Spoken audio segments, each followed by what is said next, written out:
Mais il faut quand même dire on était entré dans une situation, on peut dire, de confusion. Si chacun gère une petite entité, on peut dire, territoriale, ce qui laisse entendre que qu'est-ce que cette jeunesse, on peut dire, pouvait faire, qui pouvait avoir le contrôle de qui. Nous savons ce qui s'est passé, on peut dire, à Brazzaville, nous savons ce qui s'est passé dans le pôle, nous savons ce qui s'est passé dans la partie nord. Regardons, on peut tirer les conclusions pour voir un peu pourquoi avoir supprimé des vies, sachant que certains n'étaient pas dans des partis politiques, certains n'étaient pas dans des groupes armés, dans des bandes armées. Et nous avons des parents qui ont perdu de vie dans le pôle, dans le Grand Niari et même dans la partie nord. Pourquoi arriver à cette tragédie, sachant que tout le monde n'était pas, on peut dire, inséré dans un parti politique. Donc, il y a des personnes qu'on pouvait, à mon sens, protéger. À côté de Mbamou, un village qu'on appelle Mitoko, je connais une maman que je connais à Mitoko, une grand-mère, mais qui est restée là, qui l'a tuée, on ne sait pas. Pourquoi a-t-elle trouvé la mort? On ne sait pas.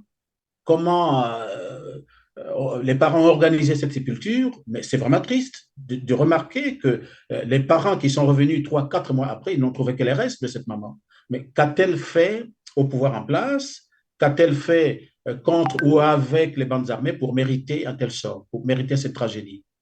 Donc moi, j'ai balisé le terrain à partir de 2 constats, j'ai posé les hypothèses de travail et je fais quelques propositions. Donc en 5 chapitres, j'ai cru montrer que le travail peut se faire au Congo si ceux qui sont au pouvoir, ceux qui sont en responsabilité, tiennent compte de l'intérêt général et du bien commun.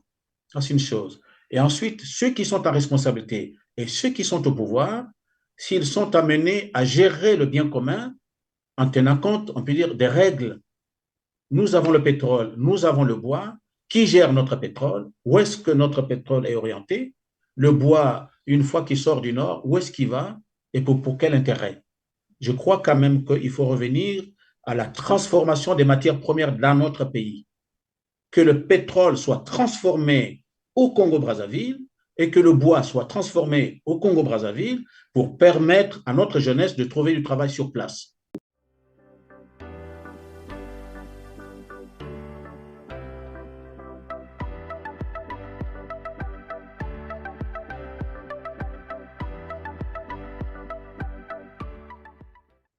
Mesdames, Messieurs, bonjour, ravi de vous retrouver sur TLR TV. Bienvenue dans ce tout autre numéro de Droit de savoir que je vous invite dès lors à partager massivement après avoir cliqué sur le petit pouce levé, c'est juste en bas de cette vidéo.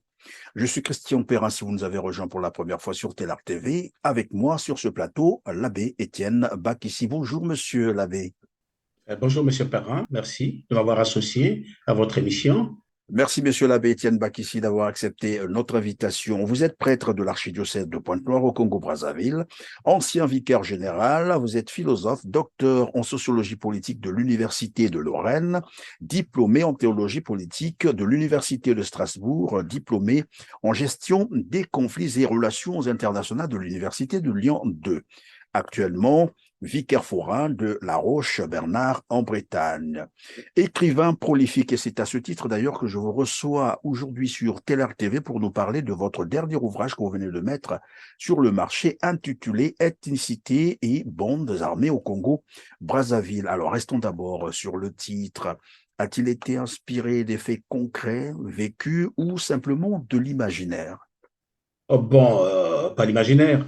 Le titre comme tel, je suis parti d'un constat. On va peut-être trouver le temps, on peut dire d'abord de la question, mais du titre, c'est d'abord un constat que j'ai fait à partir de la conférence de la Baule, d'une part, mais aussi avec les conférences nationales mises en route en Afrique, quand j'ai fait, on peut dire, cette relecture, on peut dire, anthropologique, historique et sociologique. Bien, je me suis amené à regarder la question de la mémoire sous l'angle de Paul Ricoeur. Et puis après, bon, je me suis dit, pourquoi ne pas chercher au niveau des bandes armées la question de l'ethnicité politique. Voilà ce qui m'amène, on peut dire, à trouver ce titre pour pouvoir, on peut dire, orienter mes recherches. Alors, parlons-en donc ethnicité et bandes armées au Congo-Brazzaville. Quel est donc l'angle d'attaque qui a été à privilégier? Est-ce le côté politique, c'est-à-dire l'option politique, ou simplement le côté terreur, comme qui dirait, de ces groupes armés? Bon, il faut quand même dire que les deux à la fois, hein. Moi, je suis sociologue, on peut dire politique, mais ce qui m'a intéressé à partir de mes hypothèses de travail, c'est de voir un peu ce que j'ai appelé ethnicité politique sous le sceau de l'école de Chicago et voir un peu côté terreur que vous dites, parce que quand on parle des bandes armées, il n'y a pas simplement la socialisation, on peut dire, des jeunes, la réintégration des jeunes, mais il y a aussi le côté, on peut dire, tragique, le côté conflit. Donc, les deux vont ensemble. Comment expliquer donc qu'au sortir de la conférence nationale, parce que je crois que c'est de cette période dont vous faites état, la conférence nationale souveraine au Congo-Brazzaville, et le Congo devrait normalement se lancer là dans une voie de la démocratie, une démocratie naissante, que c'est à cette époque finalement que naissent ces bandes armées au Congo-Brazzaville. Qu'est-ce qui peut expliquer cela? Bon, il faut quand même dire que la conférence nationale souveraine du Congo n'est pas sortie du néant. Il faut, on peut dire, la conférence nationale est située dans un contexte, on peut dire, socio, c'est-à-dire que c'est à partir du 20 juin 1990 que le président Mitterrand, on peut dire, a rencontré les chefs d'État africains à la Baule pour aborder la question de l'Afrique, donc du développement. Et à partir, on peut dire, de son discours rédigé par M. Orsena, on a mis en route au niveau de l'Afrique des conférences nationales, on peut dire, dites souveraines, parce que là aussi, cette catégorie de la souveraineté est à revoir.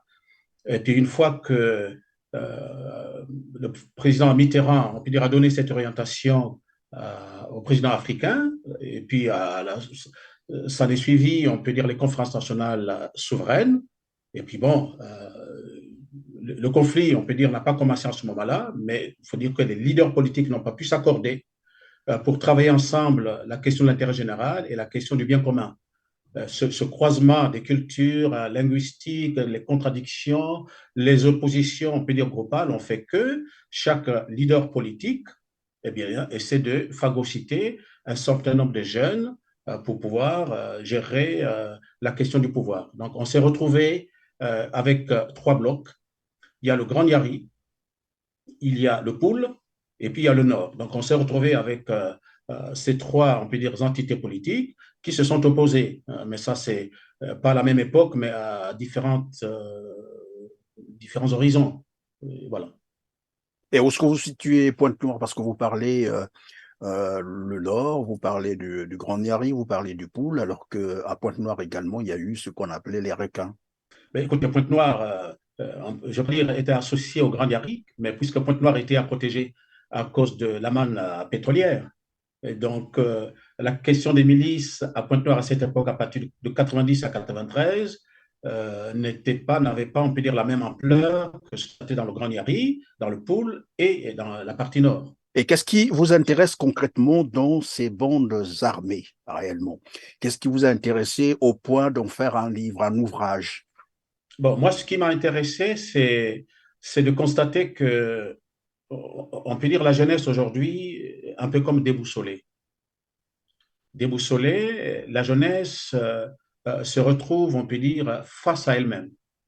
Alors, je me suis posé la question à partir de mes hypothèses de travail, quelle est, on peut dire, la place de l'État régalien?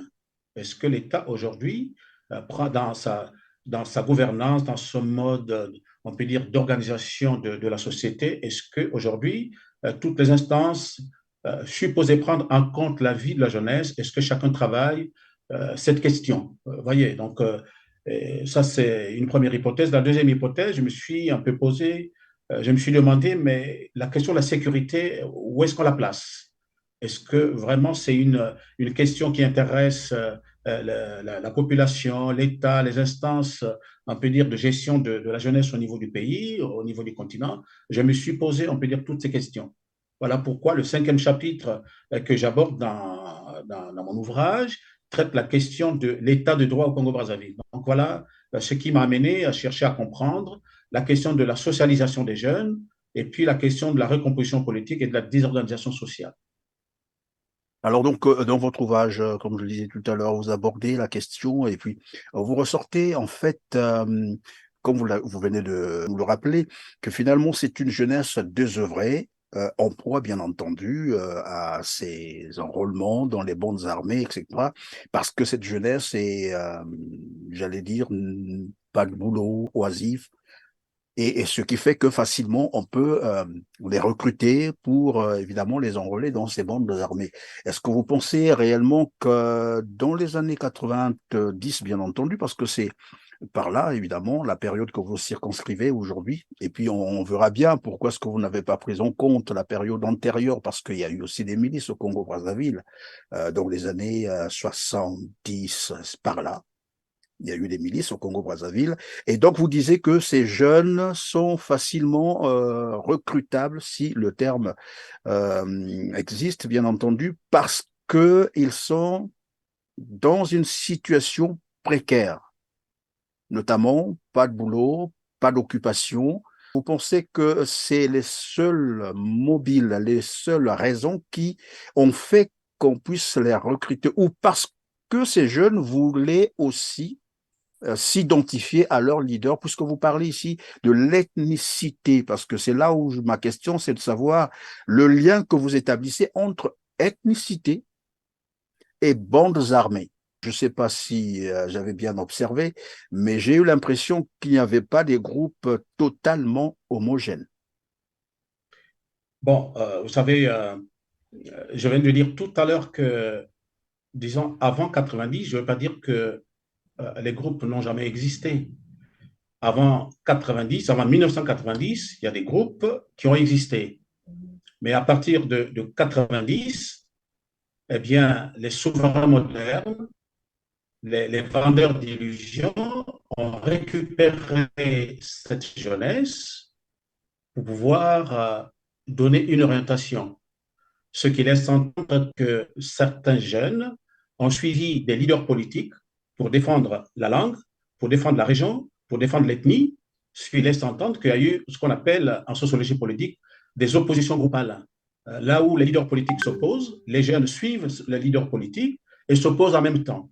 Ce qui laisse entendre que la société se fragilise et puis on vit ce qu'on appelle en société politique la question de l'errance, la question de la recomposition politique, la question de la désorganisation sociale.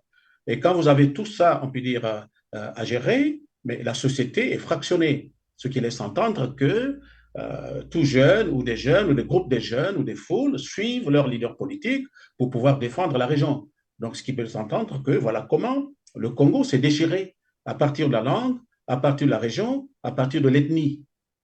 Donc, on peut se dire que ces jeunes ont fait ce qu'on appelle le sale boulot. Ils ont suivi les leaders politiques, mais qui n'ont pas répondu aux attentes de cette jeunesse. Et aujourd'hui, nous vivons ce que nous vivons parce que, eh bien, ceux qui ont recruté ces jeunes pour les aider, on peut dire, à défendre le pouvoir politique, eh bien, n'ont pas accompagné ces jeunes. Donc, ils sont à la traîne, ils sont abandonnés. Et aujourd'hui, il faut repenser la question de la jeunesse au niveau de notre pays. Il faut repenser donc la question de la jeunesse au niveau de notre pays. Mais alors, il y a quand même une question qui me vient à l'esprit, c'est que nous sommes là dans un contexte où il y a l'armée qui existe. En fait, j'allais parler des forces armées, les forces de l'ordre, hein, les forces armées congolaises, donc les forces de l'ordre, la gendarmerie, l'armée elle-même, qui existent. Et il y a la justice également. Alors, comment expliquer que finalement, dans la même période, que ces souverains modernes, comme vous aimez à les appeler, aient eu le temps de créer ces bandes armées dans une république où il y a l'institution, donc la justice, il y a l'armée. Et que l'armée, j'allais dire évidemment, l'armée, la gendarmerie, la police et la justice ont laissé faire. C'est aussi pour dire que finalement, l'État n'existe plus au Congo, n'existait plus. Bon, vous savez, dans une situation de crise, c'est difficile de trouver, on peut dire, un leader qui travaille pour l'intérêt général et pour le bien commun. On reviendra, on en reviendra toujours. Si la question de l'intérêt général et du bien commun n'occupe pas, on peut dire, la conscience collective, eh bien, on s'éloigne de la réalité. Et c'est ce qui est arrivé. On peut dire, mais où est-ce qu'était, pourquoi l'armée républicaine, qui commandait qui à cette époque? L'armée devait obéir à qui, à quelle entité? Quand on sort de la conférence nationale, on se trouvait dans un, on peut dire, pouvoir politique bicéphale, à trois têtes. Il y avait la présidente de la République, et puis on regarde un peu ce que Monseigneur Komba a essayé d'apporter, ce que André Milonga a essayé d'apporter. Et il fallait bien se poser la question à cette époque qui devait commander qui devait orienter, on peut dire, cette armée républicaine. Est-ce qu'à cette époque, on pouvait encore parler d'une république dans notre pays? Donc le problème peut se poser. Alors, si on peut dire il y a l'État fragmenté, et puis qu'est-ce que vous voulez, les foules suivent, on peut dire les jeunes suivent, et puis bon, voilà, on ne sait pas qui prend les décisions, qui peut orienter. La question que nous avons vécue à l'époque, c'est qu'on était presque plus dans une république, on peut dire orientée pour pouvoir assumer les règles de gestion ou les règles sociétales. 30 ans après, quelle lecture peut-on faire? Est-ce que votre ouvrage tient encore lieu de pédagogie ou bien relance le débat ou parce que vous estimez que la réalité est restée la même, c'est-à-dire le Congo est resté dans le statu quo? Bon, mais je crois que c'est avec vous qu'on avait déjà abordé la question où j'avais cité à Roger Garaudy, hein, j'avais dit que la politique, c'est l'histoire en train de se faire. Donc, mon ouvrage répond à la fois à une certaine pédagogie, mais aussi relance le débat sur la jeunesse, sur la gestion, on peut dire, de la République, de l'État, pour voir un peu, est-ce que nous sommes encore dans un État régalien où il y a, on peut dire, les règles sociétales accompagnent l'individu, accompagnent nos communautés. Moi, je relance le débat pour voir un peu ceux qui sont à responsabilité aujourd'hui, est-ce qu'ils tiennent compte de cette jeunesse, on peut dire, désœuvrée? Quels sont les éléments susceptibles d'aider cette jeunesse à trouver un chemin, on peut dire, de rédemption, que chacun essaie de gagner sa vie en fonction de ce qu'il est, en fonction de ce qu'il a appris. Qu'on Tout donne les comme à mêmes chances l'opposé, à tous les jeunes. tout comme à l'opposé, il peut profiter de ce système, évidemment, où l'État n'existe plus pour se maintenir, évidemment, au pouvoir. C'est Bon, cela. la question, on peut dire, la question est à repenser. Est à repenser parce que si vous lisez par vous-même Pierre Rosanvallon, qui a écrit La société des égaux, il montre que dans la question du pouvoir, nous sommes à la défiance. Parce qu'aujourd'hui, l'individu, est-ce qu'il peut croire à l'homme politique d'aujourd'hui, oui ou non? Donc, il présente cette hypothèse-là. Si on peut croire à l'homme politique, est-ce que celui qui est susceptible de représenter une communauté, la société, l'individu, ou de la communauté? Aujourd'hui, la question politique, c'est une question non pas simplement ponctuelle, mais c'est une question de tous les temps. La question du pouvoir, ce n'est pas une question ponctuelle, c'est une question de tout le temps. Cette question accompagne l'homme, accompagne l'individu. Sinon, pourquoi les Rousseau auraient écrit, pourquoi les Locke auraient écrit, pourquoi les Thomas Hobbes auraient écrit? Autrement, on pouvait se dire, bon, écoutez, ils ont écrit une fois pour toutes, prenons ces ouvrages, ces livres, mettons dans des bibliothèques, on reste là, et puis voilà. Mais il faut que la question du pouvoir, la question politique accompagne l'individu dans son quotidien, quoi. Alors finalement, ces bandes armées ont été créées, c'est ce que j'ai cru comprendre, pour conquérir le pouvoir, sinon reconquérir le pouvoir pour certains, bien entendu. Mais après, la question que l'on va se poser, c'est que qui dit bandes armées dit les armes. Les armes, comment en ce temps-là, et c'est la question que je vous pose, lorsqu'on sait que la plupart de ces souverains modernes, je reprends vos termes à vous, personne d'entre eux n'était aussi un businessman en tant que tel, c'est-à-dire qu'il pouvait être, il n'y avait pas des hommes riches, à ce que je sache.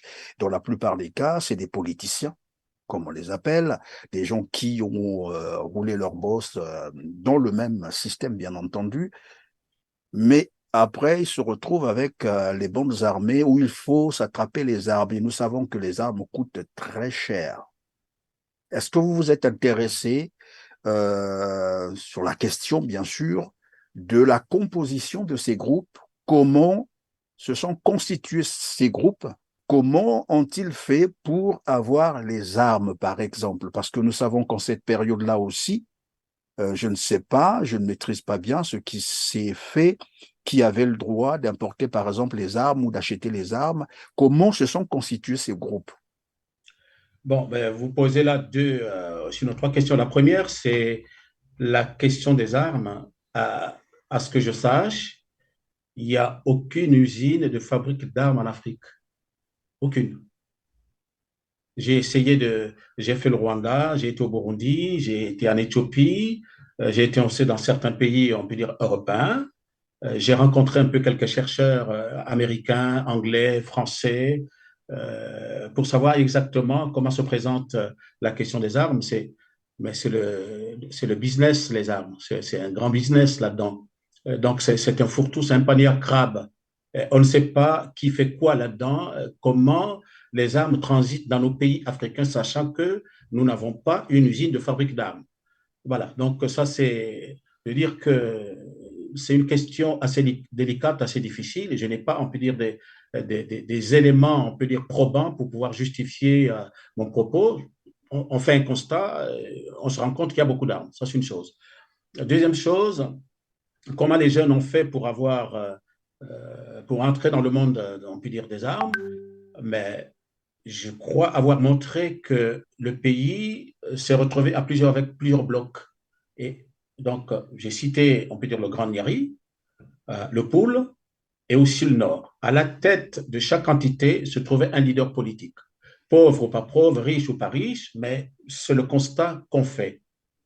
Et chaque leader politique, ce que j'ai cru comprendre, était quand même, on peut dire, attaché soit à un pays européen, soit, on peut dire, à une grande firme qui existe au niveau de l'étranger. Comment ça fonctionne, je ne pourrais pas vous donner les ressorts de cela. Mais on peut constater et chacun peut tirer les conclusions et se faire une opinion personnelle. Et comment les jeunes se sont vraiment organisés? Il faut dire que les leaders ou les vendeurs d'illusions ou les souverains modernes de l'époque, voyez, ont puisé dans une jeunesse désœuvrée et fatiguée pour pouvoir en faire des acteurs et des criminels de la situation. Donc, ce qui laisse entendre que les jeunes ne pouvaient pas se défendre à l'époque. L'arme permettait à certains jeunes, on peut dire, d'obtenir le butin. C'est-à-dire qu'il y en a certains ont pillé, certains ont violé, mais je ne veux pas dire pour une raison évidente, je ne pourrais pas dire ça. C'est parce que certains jeunes qui ont accumulé, on peut dire, la pauvreté dans leur famille, dans leur vie, travaillaient pour, on peut dire, rattraper le temps perdu. C'est-à-dire que il fallait piller, il fallait détruire, il fallait violer, parce qu'il n'y avait plus de règles, on peut dire, sociétales pour pouvoir orienter cette jeunesse. Donc, ce qui était à la portée de cette jeunesse, c'est avoir une arme et ensuite se défendre avec cette arme et ensuite organiser son quotidien avec cette arme. Donc, pour certains, c'était un instrument de travail. Alors, si déjà les armes devenaient des instruments de travail ou de survie, est-ce qu'on peut parler de ce que finalement ces souverains modernes avaient perdu ou sinon n'avaient pas totalement le contrôle de leurs bandes armées? Mais il faut quand même dire on était entré dans une situation, on peut dire, de confusion. Si chacun gère une petite entité, on peut dire, territoriale, ce qui laisse entendre que qu'est-ce que cette jeunesse, on peut dire, pouvait faire, qui pouvait avoir le contrôle de qui. Nous savons ce qui s'est passé, on peut dire, à Brazzaville, nous savons ce qui s'est passé dans le pôle, nous savons ce qui s'est passé dans la partie nord. Regardons, on peut tirer les conclusions pour voir un peu pourquoi avoir supprimé des vies, sachant que certains n'étaient pas dans des partis politiques, certains n'étaient pas dans des groupes armés, dans des bandes armées. Et nous avons des parents qui ont perdu de vie dans le pôle, dans le Grand Niari et même dans la partie nord. Pourquoi arriver à cette tragédie, sachant que tout le monde n'était pas, on peut dire, inséré dans un parti politique? Donc, il y a des personnes qu'on pouvait, à mon sens, protéger. À côté de Mbamou, un village qu'on appelle Mitoko, je connais une maman que je connais à Mitoko, une grand-mère, mais qui est restée là, qui l'a tuée, on ne sait pas. Pourquoi a-t-elle trouvé la mort? On ne sait pas. Comment les parents ont organisé cette sépulture, mais c'est vraiment triste de remarquer que les parents qui sont revenus 3, 4 mois après, ils n'ont trouvé que les restes de cette maman. Mais qu'a-t-elle fait au pouvoir en place? Qu'a-t-elle fait contre ou avec les bandes armées pour mériter un tel sort, pour mériter cette tragédie? Donc, il y a des choses, des situations qu'on pouvait éviter. Mais il faut que cette question soit traitée aujourd'hui. Il faut un dialogue national, on peut dire inclusif, pour permettre à toutes les entités de se prononcer et ensuite de tirer les conclusions. on peut dire, plus rien ne se passera comme avant. Mais il faut qu'on tire les leçons, on peut dire, du passé. D'où la question, on peut dire, de la mémoire manipulée dont parle Paul Ricoeur. Je suis d'accord avec vous. La mémoire de la jeunesse congolaise, c'est une mémoire manipulée parce que on fait de la vie des jeunes une véritable idéologie pour casser, pour détruire. Mais quel est l'avenir de la République? Quel est l'avenir de la nation, l'avenir du pays et de nos familles? Alors évidemment, lorsqu'on observe aujourd'hui le Congo, bien entendu, on a bien l'impression que finalement, la plupart des autres bandes armées ont disparu. C'est vrai qu'on parle de l'armée aujourd'hui, mais les Congolais vous diront, là je peux me tromper, mais après ils vont me dire si je me trompe, les Congolais vous diront que l'armée elle-même aujourd'hui, mais c'est beaucoup plus une milice en fait. C'est beaucoup plus ces hommes, c'est-à-dire ces jeunes dont on parle aujourd'hui, qu'on a manipulés, à qui on a donné des armes, qui ont été enrôlés dans l'armée, dans la police, dans la gendarmerie, et d'autres parfois sans formation. Et la conséquence, c'est ce que vit aujourd'hui le Congo, un phénomène déploré par tout le monde, les bébés noirs. Nous y reviendrons. Ma question, finalement, c'est de savoir, est-ce que, avec un peu de recul, on peut penser finalement que même en cette période où il y a eu cette prolifération des bandes armées, c'était finalement une manipulation d'un seul homme qui voulait, mais puisqu'aujourd'hui les faits sont là, qui voulait reconquérir le pouvoir, mais qui savait que seule cette voie, bien entendu, de la force pouvait lui permettre d'accéder au pouvoir. Et sinon, pourquoi aujourd'hui ces autres bandes armées ont disparu? Bon, il faut quand même dire que la question du pouvoir rassemble et la question du pouvoir divise, la question du pouvoir oppose. Ça peut être dans nos familles, hors de nos familles, même, on peut dire, au niveau sociétal. Pour moi, la question, il faut faire un état des lieux de notre armée, de la police, de la gendarmerie, faire un état des lieux pour voir exactement ce qui se passe. Ça, c'est une première question. Et la deuxième question, revoir la question de la formation. Platon en parle, Aristote en parle. Si on veut gérer une communauté, cette communauté doit être formée. Et si la communauté n'est pas formée, eh bien, on s'attend, on peut dire, à des débordements. Et ce que nous vivons aujourd'hui, dans notre pays, dans notre continent et même dans notre monde, et quand on n'a pas été correctement formé, on vit un complexe d'infériorité et pour certains un complexe de supériorité. Et c'est ça, on peut dire, qui casse, qui détruit, qui tue nos communautés. Ça, c'est une deuxième chose. La troisième chose, il faut quand même qu'on arrive à mettre l'homme qu'il faut à la place qu'il faut. C'est pas parce qu'on parle, on peut dire, la même langue, on sort de la même région, qu'on a droit à une responsabilité. Toutes ces questions, à mon avis, doivent être traitées pour voir exactement à différents niveaux de compétences, lesquels gèrent la République, lesquels gèrent le pays, lesquels gèrent le continent. C'est très, très important. Celui qui n'a pas suivi une formation, on peut dire, liée à son option, il faut s'attendre, on peut dire, à des débordements. Donc, il faut que toutes ces hypothèses soient correctement posées et qu'on trouve les solutions, on peut dire, qui conviennent pour nous aider à mieux gérer, on peut dire, notre République, notre nation et notre pays. Et là se pose donc la question du cadre. Donc, quel cadre, par exemple? Est-ce que c'est celui qu'offre aujourd'hui le Congo-Brazzaville, par exemple, ou bien l'après pouvoir actuel? Parce que lorsque vous parlez, par exemple, du dialogue, vous parlez de s'asseoir pour regarder ces questions, il faut qu'on pose les questions sur la table et qu'on en discute, mais avec qui, en fait? Parce que celui qui détient le pouvoir, en réalité, il n'y a que lui qui a la solution dans un premier temps, pourvu qu'il décide qu'on s'asseye ou qu'on fasse un dialogue. Mais si déjà ce système ou ce pouvoir ne veut rien savoir, encore que cela soit dans son plan, dans son programme de bosser pour évidemment la jeunesse ou le bien-être de la population. On va le comprendre, mais il y a des pouvoirs qui s'installent, comme qui dirait un pouvoir pour le pouvoir. Bon, mais la question du pouvoir rime avec la souveraineté. Mais la Avec souveraineté, qui discuter à ce moment-là?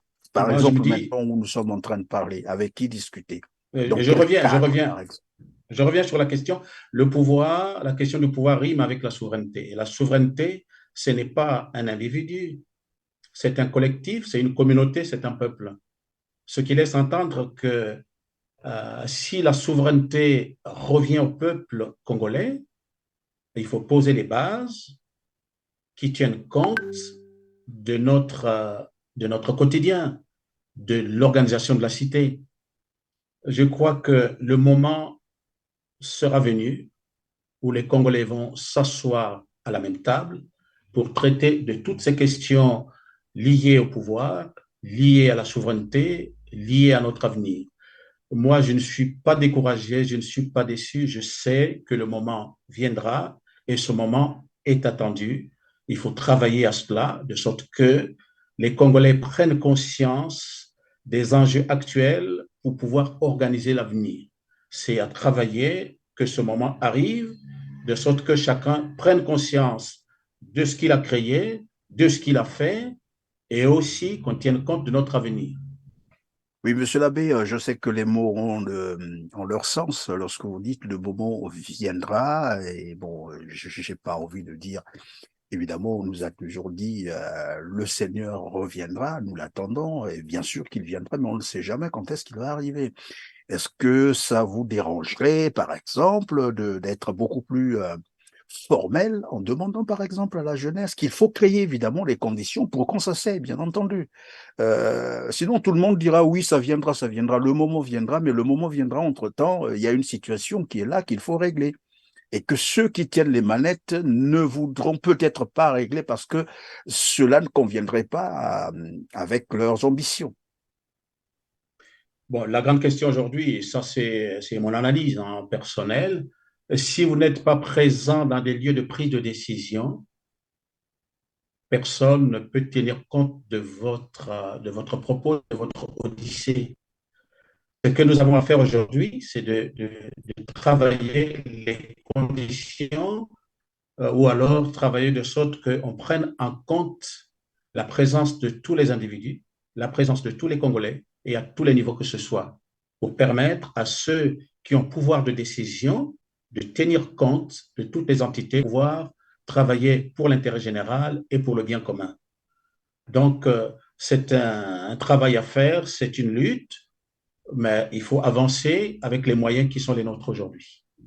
On va revenir tout à l'heure sur, bien sûr, le livre, mais une question juste pour clore ce petit chapitre. Vous dites, lorsqu'on n'est pas présent dans les instances des décisions, évidemment, vous avez raison. Lorsqu'on n'est pas présent à l'Assemblée, on n'est pas présent au gouvernement, que sais-je encore, les autres instances, bien entendu. Mais nous savons que dans ces instances, la présence, pour être député au Congo, il faut procéder par une élection. Pour être président, il faut être élu par le peuple congolais, ainsi de suite. Mais nous savons aujourd'hui, et ce n'est un secret pour personne, c'est le Congo, c'est une dictature. Qui dit dictature dit évidemment centralisation de d'abord les décisions et du pouvoir.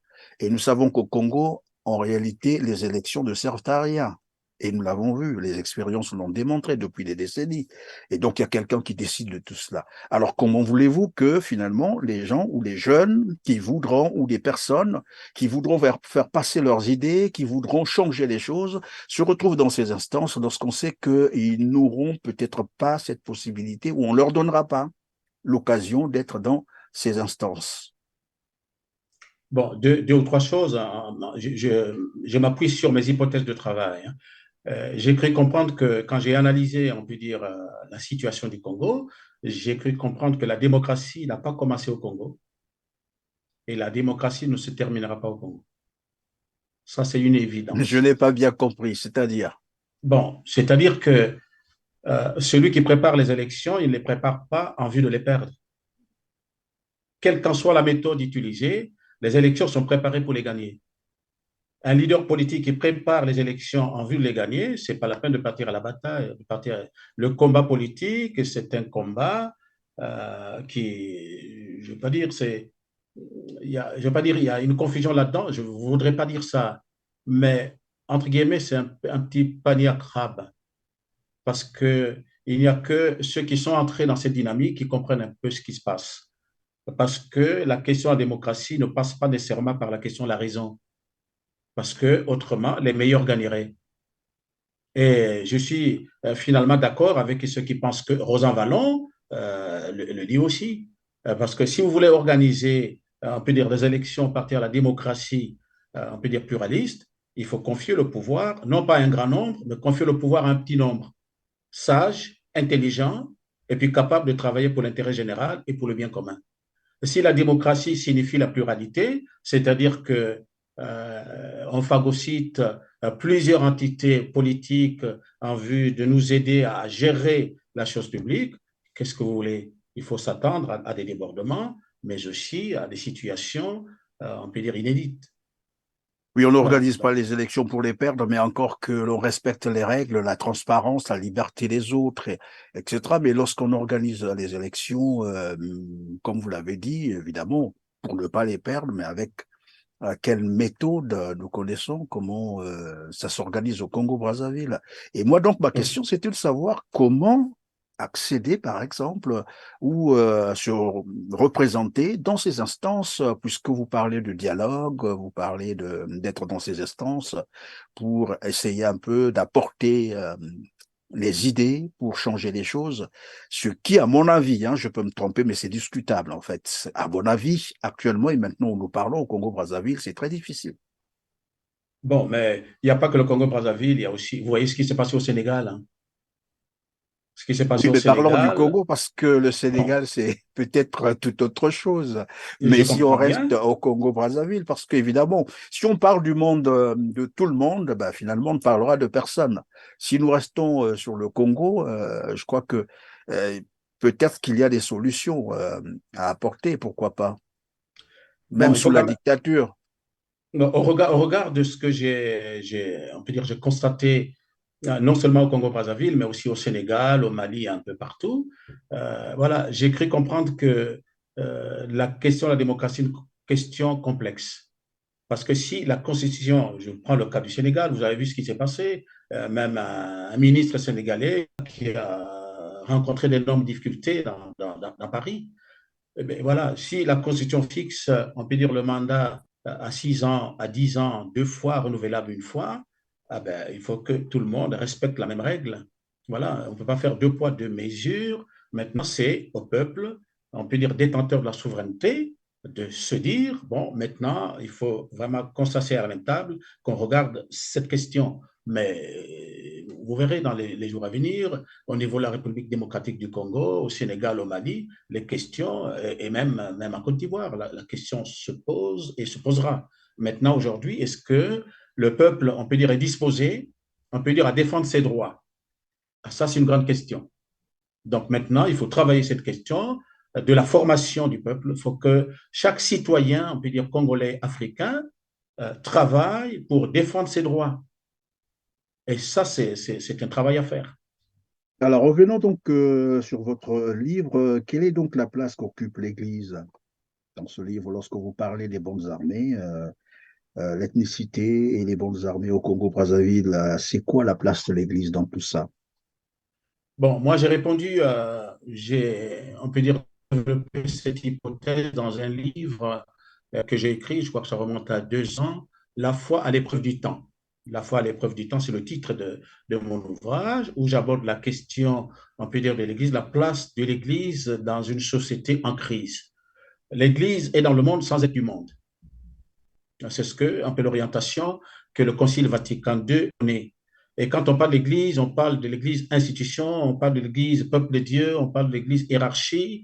Bon, il y a plusieurs instances, on peut dire à prendre en compte.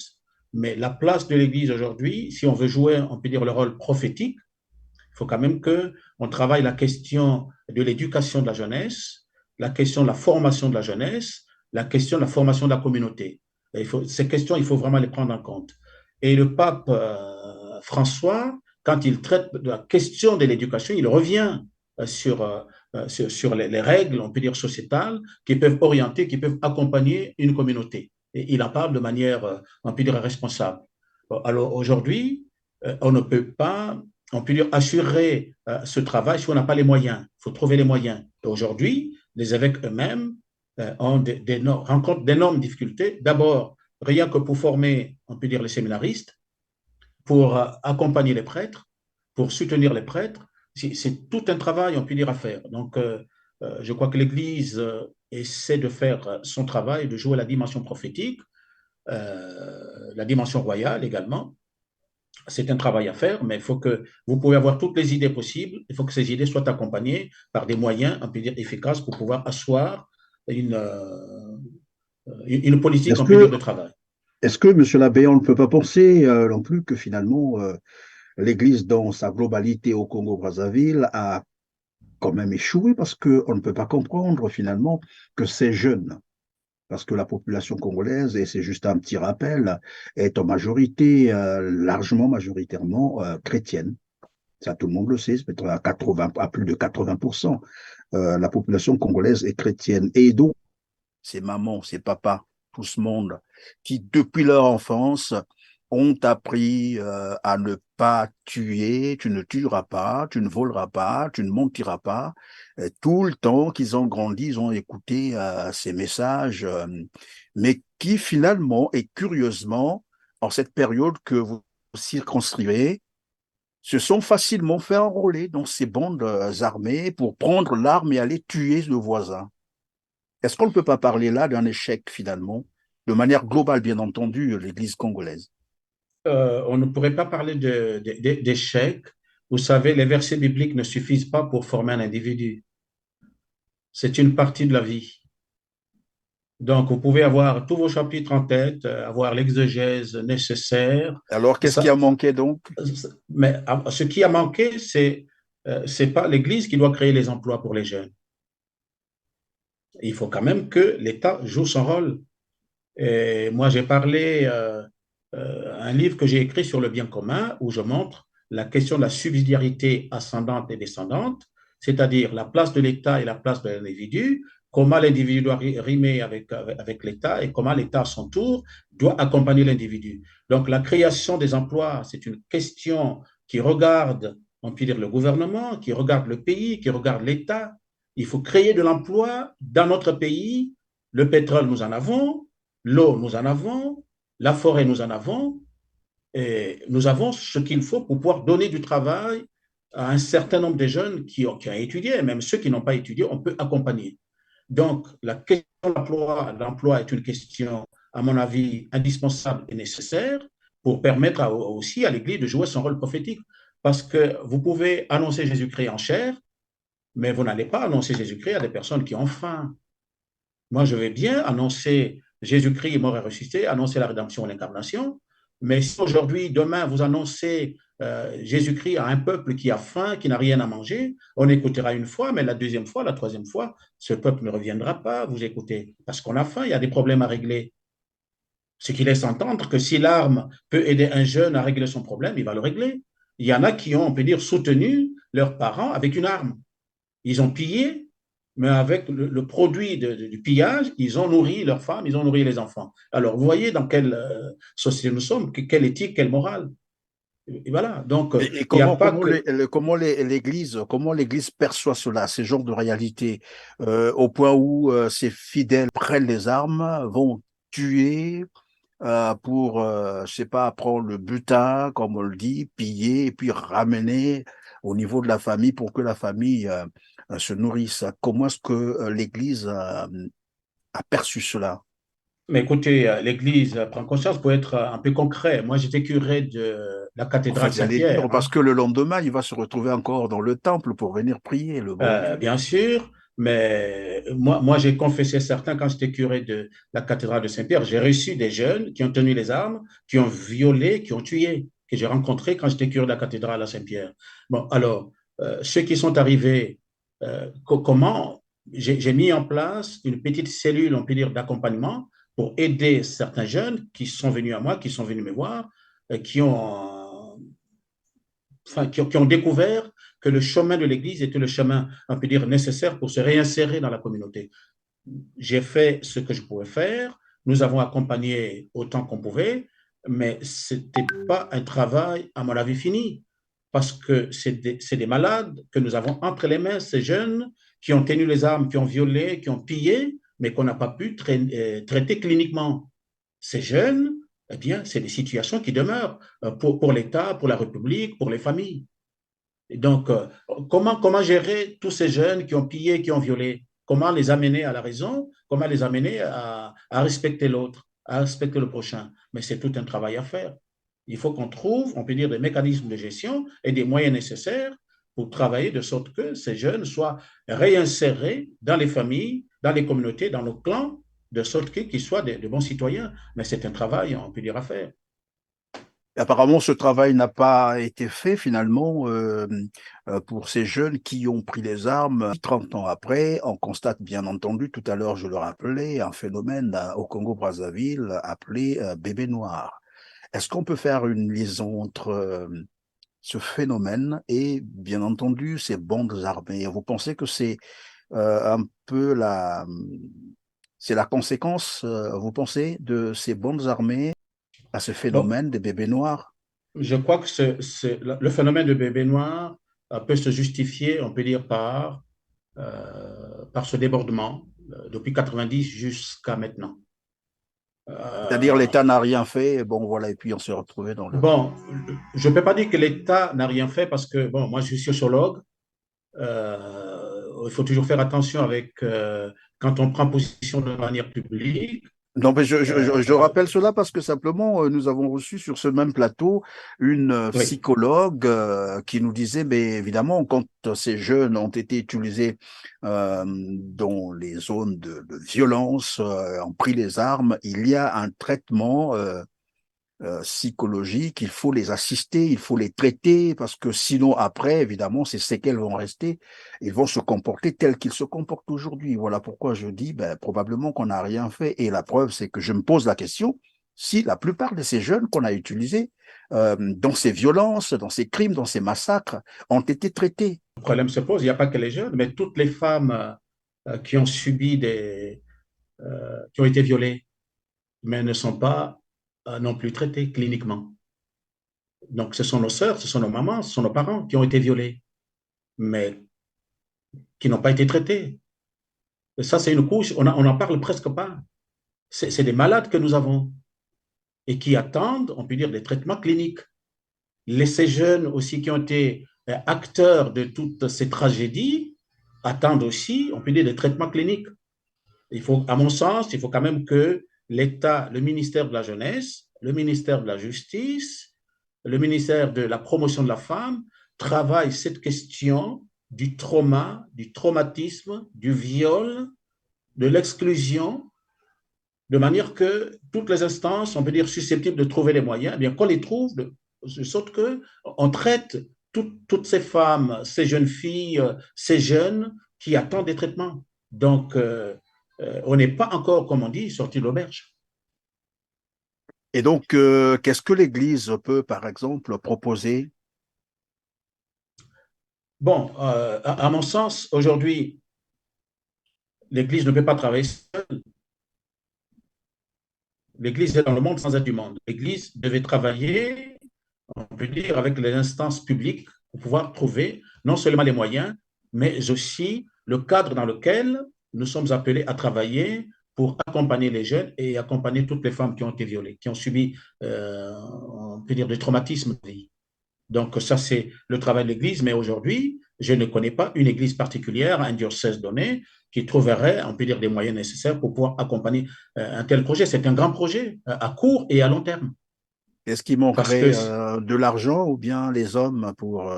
mais pas simplement de l'argent, parce qu'il faut trouver des hommes et des femmes formés pour pouvoir accompagner. C'est ça le problème. Je reviens encore à la question de la formation. C'est très, très important, c'est une question capitale. Vous pouvez trouver des moyens nécessaires de l'argent, mais s'il n'y a pas de techniciens pour pouvoir accompagner, à quoi ça sert? Ça ne servira à rien. Il faut qu'on revienne à la question de la formation. Et dans quel état se trouve l'université aujourd'hui? Dans quel état se trouvent nos collèges aujourd'hui? Je ne connais pas une grande bibliothèque à Pointe-Noire. Moi, je reviens là-dessus pour pouvoir accompagner les jeunes. À Brazzaville, il y a combien de bibliothèques où les jeunes qui n'ont pas de moyens, voilà, pour les aider entrer en lien avec le monde de la science? C'est des grandes questions. Et lorsque l'État est défaillant, que devrait faire l'Église? Mais si l'État est défaillant, l'Église doit interpeller, c'est son travail, c'est d'interpeller, mais en tenant compte, on peut dire, des instances qui existent. On peut interpeller, encore que votre message soit entendu. C'est depuis combien de temps que les évêques du Congo parlent? C'est combien de temps que les évêques se sont prononcés sur la question sociétale, la question de l'éducation, la question de la formation de la femme, la question de la promotion de la femme, la question de la sécurité. Je ne peux pas dire que l'Église n'a pas parlé ou les évêques n'ont jamais parlé. Mais il faut encore que ceux qui sont dans des lieux de prise de décision tiennent compte, on peut dire, des orientations, de l'interpellation de l'Église, mais aussi de nos évêques. On va parler des propositions ou des conclusions que tire finalement votre ouvrage. Concrètement, votre ouvrage propose quoi en dehors de ce que on parle des bandes armées, bien entendu, et qu'est-ce que vous proposez? Écoutez, moi, dans Qu'est-ce ma qu'on peut en tirer? conclusion, à partir on peut dire, de mes hypothèses, de mon constat d'abord, et ensuite de mes hypothèses de travail, la proposition ou les propositions que je fais s'appuient sur les droits de l'homme. J'ai beaucoup cité Paul Ricoeur sur la question de la mémoire collective, la mémoire individuelle, la mémoire manipulée. Je mets en avant-plan la question de l'individu, la question de la formation de l'individu. Il faut qu'on revienne à ça, qu'on respecte la femme, qu'on respecte l'homme et qu'on respecte, on peut dire, les instances de prise de décision. Ça, c'est une première question. Et la deuxième question, c'est aussi de travailler la question de la sécurité. Les jeunes sont en perte de sens, en perte de repère. Ils ont besoin de retrouver une certaine dynamique, mais cette dynamique, on ne peut la retrouver que si certains sont traités cliniquement, sinon tous. La troisième proposition, c'est comment réinsérer les jeunes qui ont violé, qui ont été acteurs et criminels, comment les réinsérer dans une société. Et les femmes qui ont été violées, comment les réinsérer au niveau familial, au niveau sociétal, au niveau de la communauté, on peut dire nationale et internationale. Donc, vous voyez, c'est des hypothèses, des conclusions auxquelles je suis arrivé. Je ne peux pas dire que en science, c'est difficile de clore, on ne peut pas clore parce que ce que moi je présente comme hypothèse aujourd'hui, et ça peut être une hypothèse qui peut être contestée demain par un autre chercheur. Donc moi, j'ai balisé le terrain à partir de deux constats, j'ai posé les hypothèses de travail et je fais quelques propositions. Donc en 5 chapitres, j'ai cru montrer que le travail peut se faire au Congo si ceux qui sont au pouvoir, ceux qui sont en responsabilité, tiennent compte de l'intérêt général et du bien commun. Ça, c'est une chose. Et ensuite, ceux qui sont en responsabilité et ceux qui sont au pouvoir, s'ils sont amenés à gérer le bien commun en tenant compte, on peut dire, des règles. Nous avons le pétrole, nous avons le bois. Qui gère notre pétrole? Où est-ce que notre pétrole est orienté? Le bois, une fois qu'il sort du nord, où est-ce qu'il va et pour quel intérêt? Je crois quand même qu'il faut revenir à la transformation des matières premières dans notre pays.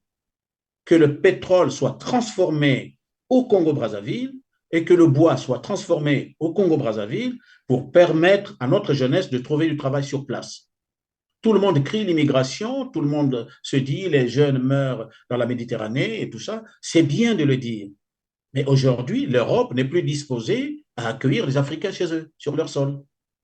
Alors, si on ne travaille pas de sorte que nos matières premières soient transformées sur place, écoutez, euh, euh, l'immigration ne pourra pas s'arrêter. Donc, voilà un peu comment j'ai balisé le terrain, quelles sont les conclusions et les propositions que je mets en avant-plan pour permettre à mes lecteurs ou à ceux qui vont me lire, voilà, de trouver matière à réflexion. Donc, ils vont critiquer, mais moi, je n'ai pas peur de la critique. La science passe par là. Voilà.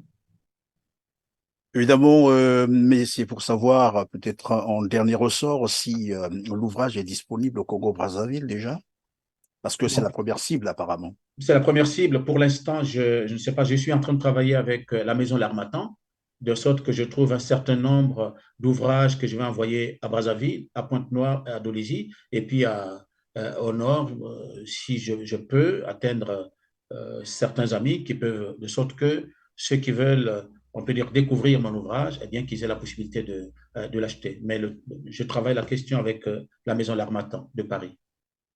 Je n'ai pas envie de vous poser la question combien coûte le livre, mais nous savons que le Congo-Brazzaville, c'est un pays à 70% où la population vit sous le seuil de pauvreté. Donc 70%, c'est beaucoup. Je ne sais pas si ça a encore augmenté ou ça a baissé. Lorsqu'on parle de vivre en dessous du seuil de pauvreté, vous voyez de quoi je parle, à moins d'1 dollar, donc 600 francs CFA par jour. Hum. Et j'imagine un Congolais qui vit dans ces conditions-là peut s'attraper sur le livre. Est-ce que vous avez pensé à une adaptation, par exemple, de ce livre? Ça peut arriver à travers les films ou les documentaires, pour les projections grand public, question de bien passer le message, de vulgariser le message. Avez-vous pensé à cela? Parce que chez Euh, nous, on dit souvent, quand vous écrivez une histoire ou une information, c'est que vous la cachez, quoi. Les oui, je Congolais ne le comprends disent bien, pas. mais déjà, le travail que nous faisons aujourd'hui avec M. Christian Perrin, c'est une manière d'atteindre le grand public, non seulement congolais, mais vous êtes mondialement connu et vous travaillez très, très bien. Félicitations pour ce que vous faites.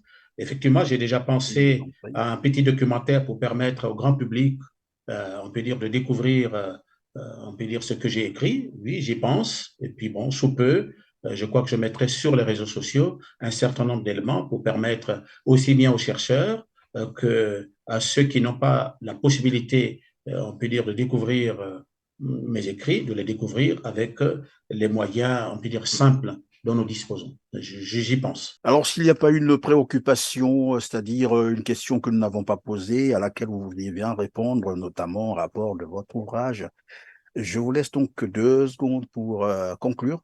Sinon, on met terme à cette émission.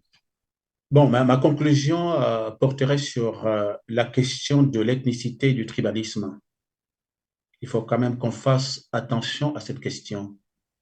Le quartier Talangaï, quand on regarde bien pourquoi le quartier Talangaï est arrivé, pourquoi on l'appelle Talangaï, mais ce sont, on peut dire, ceux qui sont refoulés de Kinshasa, sous Tchombe, et qui sont venus à Brazzaville et qu'on a, entre guillemets, parqué à Talangaï, le nom sort de là. Et puis quand on regarde un peu Congo-Gabon, on n'a pas pu accorder un but au Gabon. Il y a eu, on peut dire, des oppositions, on peut dire, groupales au niveau du Gabon. Tout ce constat m'amène à dire qu'il faut qu'on fasse attention avec la question du tribalisme et la question de l'ethnicité.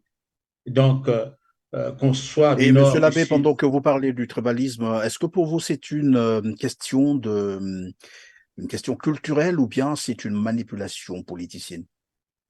Bon, il faut quand même dire que, bon, manipulation, je ne pourrais pas dire, mais la question du tribalisme n'a pas commencé avec la politique, c'est bien avant cela. Même dans le monde du sport, on en trouve. Vous voyez, moi j'ai grandi à Wenzé, mais quand je suis arrivé à Wenzé, tous ceux qui étaient avec moi à Wenzé parlaient lingala.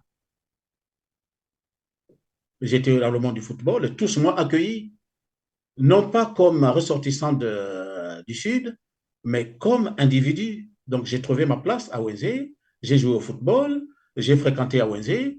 Personne ne savait, ne se posait la question pourquoi je m'appelais Bakissi, d'où je venais et pourquoi ça. La question ne s'était même pas posée. Donc j'ai été accueilli dans une, on peut dire, communauté des jeunes qui parlaient lingala. J'étais leur frère. Mais aujourd'hui, on a du mal, on peut dire, à s'identifier, on peut dire comme Vili, comme Yombe, comme Bembe, comme Bakota. Et tout. Donc, la question se pose aujourd'hui. Pourquoi ces questions se poseraient? Et regardez un peu, aujourd'hui, la question politique a finalement phagocyté la question linguistique, la question du tribalisme et tout. Il faut qu'on fasse attention avec toutes ces questions parce que c'est vraiment réducteur. C'est vraiment réducteur. Si on y prend garde, on risque de s'éloigner et de déchirer davantage le tissu social. Nous avons la chance d'avoir un petit pays où tout le monde peut vivre avec tout le monde, mais moi, je me pose des questions. Merci, monsieur l'abbé Bakissi, de nous avoir visité aujourd'hui. Je rappelle que vous venez là donc de mettre sur le marché un nouvel ouvrage qui s'intitule Ethnicité et bandes armées au Congo, Brazzaville, que je conseille d'ailleurs à nos téléspectateurs de lire parce qu'évidemment, on note beaucoup plus les Congolais. Ça concerne beaucoup plus nos jeunes Congolais parce que Aujourd'hui, nous parlons de l'insécurité généralisée au Congo. Et je crois que cela pourrait permettre à certains de bien comprendre le phénomène, les